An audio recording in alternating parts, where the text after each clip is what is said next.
You're listening to the Quint's podcast.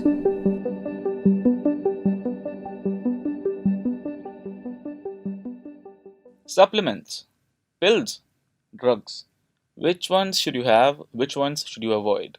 And which ones will help you? Welcome to another episode of Vishnu Ki Secret Life, the podcast where you learn something new about nutrition, fitness, life, or lifestyle choices, usually through my own, sometimes questionable decisions. I'm your host, Vishnu Gopinath. If you like this podcast and want to hear more like it, you can check out the Quint's channel on Apple Podcasts, Google Podcasts, or Spotify. And you can also head over to the Quint's podcast section and check out more stories like this.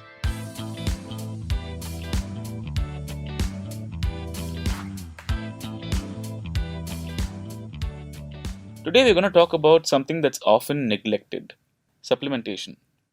Supplements are treated like the stepchild of nutritional advice. We all know they exist, but we don't give them nearly as much attention as we should. On this episode, I'll be covering the following supplements and why you should incorporate them into your diet. So, I'll be talking about cod liver oil, ashwagandha, L-theanine, vitamin C, and vitamin D. So, we'll get to each one of these supplements in a minute. But before that, why should you have supplements in the first place? Well, one simple reason. Because most of the food we eat is severely deficient in nutrients. Now, before you fly into a rage and defend the foods you eat, let me explain a little bit. You've all heard the story. People decide to get their health in order, they start working out, they eat healthy, they sleep well, they see some weight loss or weight gain, and they're counting calories, they're measuring their portions, they eat natural foods, and they avoid processed junk. But adding one more element to this mix can take your results from being good to great. But why can't you just eat natural foods and get your nutrition from there? Well, there's a lot of reasons for that. Remember that old saying, that old maxim? Nature has provided enough for man's need, not his greed. Well, as it turns out, nature hasn't provided enough for man's need or his greed. And the nature we live in this time and age, doesn't have enough for our needs, let alone our greed.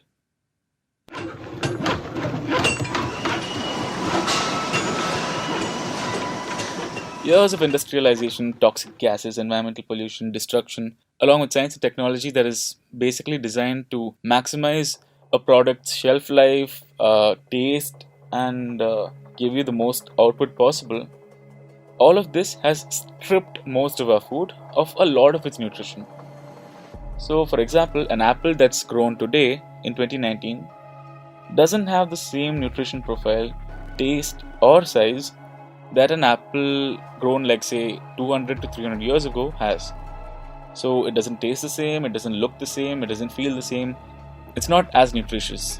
Old apples, or say the apples that grew 200 to 300 years ago, were less sweet, they were smaller, but they had more nutrition. So what's happening now is the food that we eat, for example, talking about apples itself, this food is scientifically bred to optimize taste while nutrition suffers. So this means that your food tastes better, but it has much less nutrition than it's supposed to have had. So you're not getting all the nutrients and minerals that you want to get. Long story short, the food that we eat now, even the natural, healthy ones, they contain some nutrition, but they're extremely deficient in nutrients compared to their ancestors. So our technology has advanced much faster than our bodies can keep up. So the natural food we are eating is missing a lot of natural nutrition. To make up for this shortfall in nutrients, we need to include supplements in our diet. So before I continue, I'm going to tell you about the supplements that you need to include in your diet, as well as a few others that will give you an edge in your daily life. All that said, let's begin with our first supplement.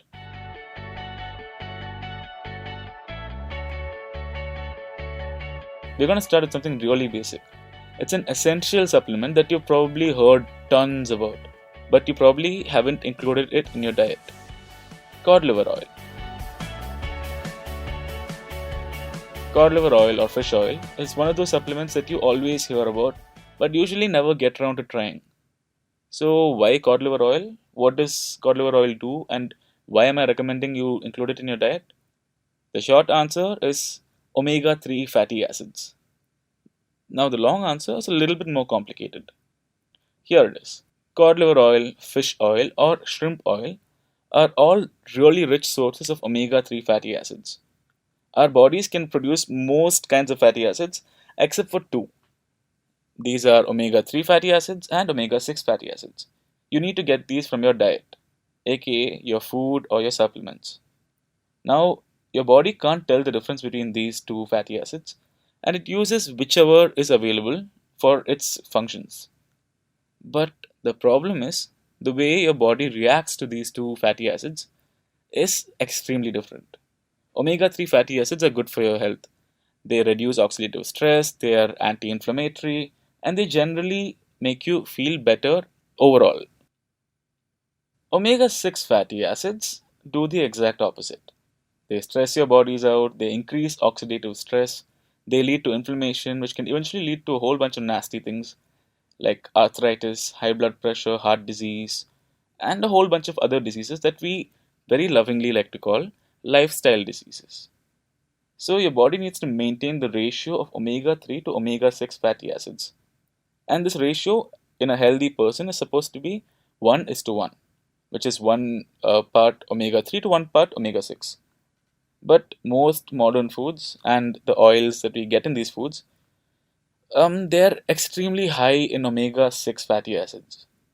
This leads to the ratios of omega 3 to omega 6 being less like 1 is to 1 and being more like 1 is to 30. And that's 1 is to 30 in a bad ratio, not in a good ratio. To balance this out, you need to supplement your food with some fish oil. I mean, alternatively, you can also eat fatty fish like twice a week.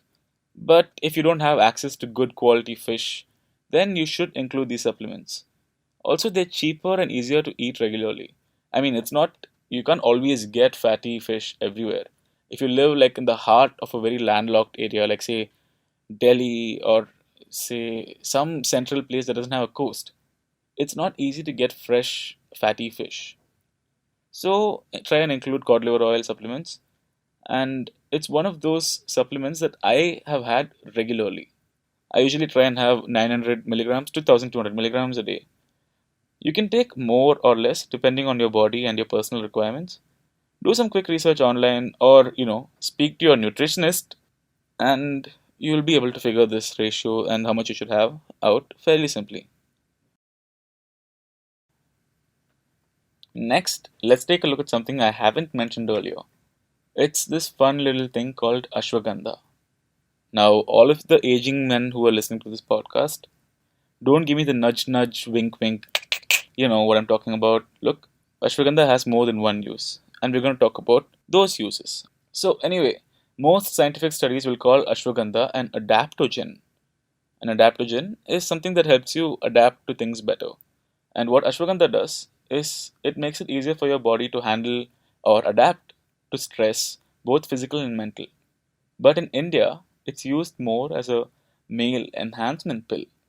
You know what I mean by male enhancement pill, right? Well, I discovered that it was a male enhancement pill very accidentally, but after I found that out, I kind of did my research. On days when I've had a little too much coffee or other things that stress me out, I'll have something like 300 to 800 milligrams of ashwagandha. A combination of ashwagandha and L-theanine will make even the most stressed out person calm, cool, even tempered, relaxed, and basically chill as fuck.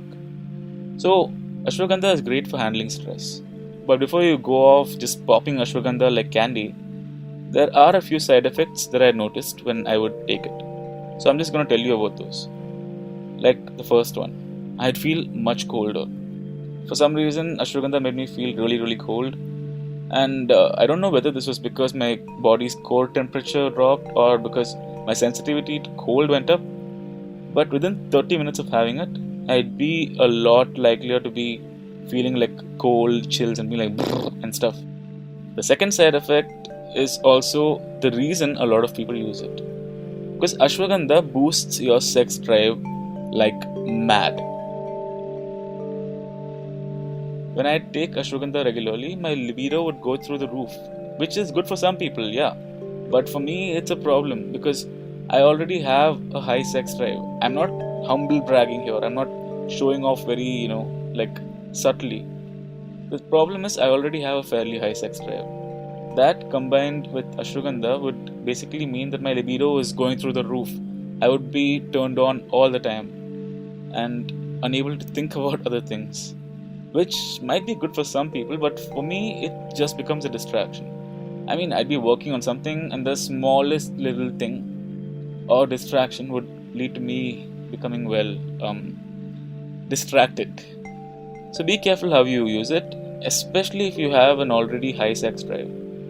But for some people, this could be a benefit. So if that's something that floats your boat, quite literally, go for it. Also, speak to your doctor if you're already on any other medication before you have ashwagandha. Do not blindly pop it, especially if you're on meds that alter your brain chemistry, say stuff like antidepressants, sleeping pills, or any kind of benzodiazepines.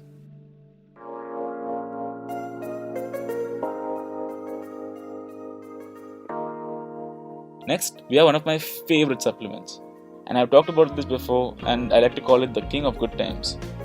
The one supplement that fixes all anxiety, sleep problems, tension, stress, blah blah blah. It's L-theanine.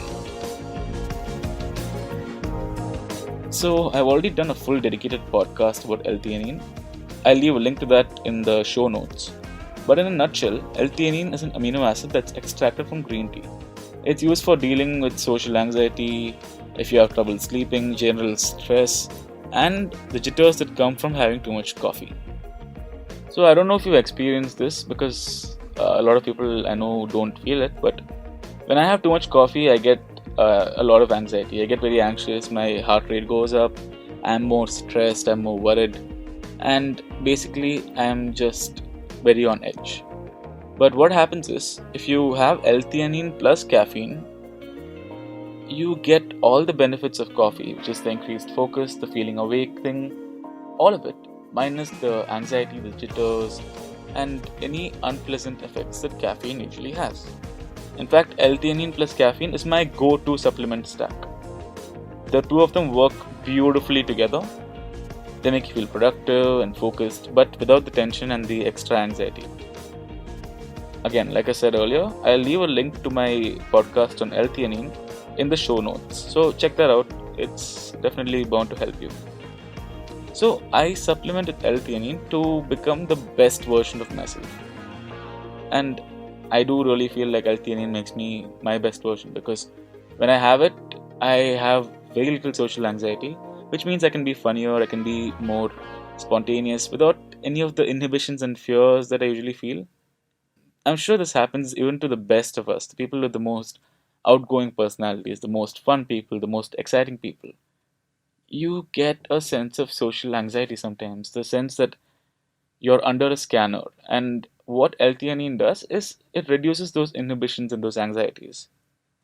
It's also helpful when I have trouble sleeping, which I usually do when I have too much coffee. So like say 200 milligrams of L-theanine after a long day is like the perfect way to get some sleep. And it doesn't make you drowsy the next day, so that's great. But the difference is, unlike cod liver oil or any of the other vitamins that I'm going to mention, L-theanine isn't an essential supplement, but it's very, very useful and helpful.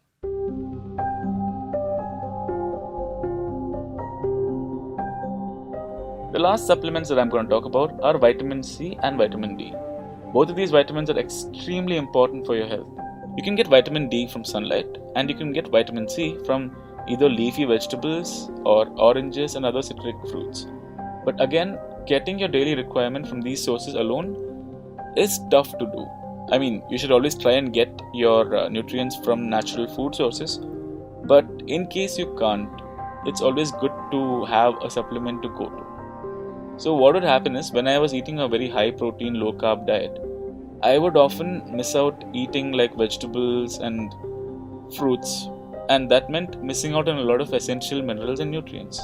Of course, I didn't know this back then, but because of this, I'd feel like low energy, I'd feel tired, I would get muscle cramps, I'd feel a little depressed, and just generally feel like shit. And without enough vitamin C and vitamin D, I'd also be falling sick more often, because both of these vitamins are very important for improving your immunity and your body's ability to fight disease. And all of this aside, I also was a very indoor kind of person, which meant I didn't step out much, which meant I didn't get much sunlight, which, by the way, happens with a lot of people these days, in case you haven't looked around you. This meant my vitamin D levels were really low. And also I have darker skin, so this means that my skin absorbs less vitamin D. I'm not being racist, that's a fact. If you have darker skin, your skin absorbs less vitamin D. Anyway, I was feeling the effects of these vitamins and minerals being low in my system. Low energy, muscle cramps, feeling depressed, yada yada yada, basically general shit feelings. And eventually I started to supplement with these vitamins. Yeah, things more or less went back to being perfectly fine after that. You need to try and make sure you have these supplements, especially if you work out a lot. Because what happens is when you do intense exercise, you sweat a lot more. And when you sweat a lot more, you also lose a lot more of these minerals and vitamins. Also, just on a side note, before we wrap up this podcast, don't overdo these vitamin supplements either. Your body can absorb only a limited amount of them. If you go overboard eating them, you're not really getting any benefits. You're just paying for really expensive pee. Because any extra from these vitamin pills is usually excreted via urine. Also, if you're getting your vitamin C like with those chewable orange flavored tablets, careful not to overdo them, because it'll end up with your teeth getting eroded. And I discovered this the hard way, because I loved those chewable tablets, like those small orange flavored ones. I would just pop them like candy, and I go through a strip of them a day, because I read somewhere that having a lot of vitamin C is interesting and it helps boost your immunity.